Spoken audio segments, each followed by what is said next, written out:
Kućica od čokolade. Izgubili ste 2 ovce iz stada, rekla Ivici i Marici maćeha. Idite u šumu i ne vraćajte se dok ih ne pronađete.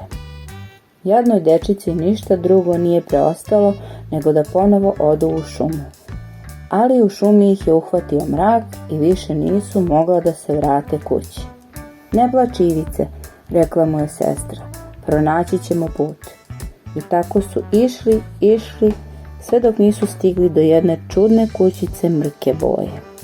A to je kućica od čokolade, povikao je Ivica koji je umirao od gladi. Hajde da pojedemo malo od zida. Sviđa li vam se moja kućica, dečice?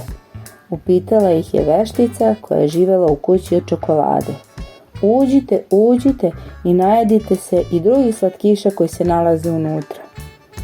Ali sutradan je veštica zatvorila Ivicu u kokošinjac, a Marici naredila. Hajde, nosi tvom bratu da jede. Hoću da se što pre ugoji i ojača pa da mi pomaže u poslu. Zašto ne pobegneš? Pitali su Maricu zečići koji su joj pomagali. Ne mogu, odgovorila je devojčica. Veštica je zatvorila mog brata u kokošinjac. Svako jutro veštica je odlazila do kokošinjca i govorila Ivici. Proturi prst kroz rupu da vidim da li si se ugojio. Ali dečak je uvek proturao kokošiju kost, a veštica se, misleći da je to njegov prst, čudila zašto se ne goji. Pogledajte, prijatelji, rekao je jedan zečić. Pronašao sam zlatni novčić. Hajdemo u selo da kupimo karamele. Ne, rekao je drugi. Taj novac će nam poslužiti da spasemo devojčicu koju je veštica zatvorila.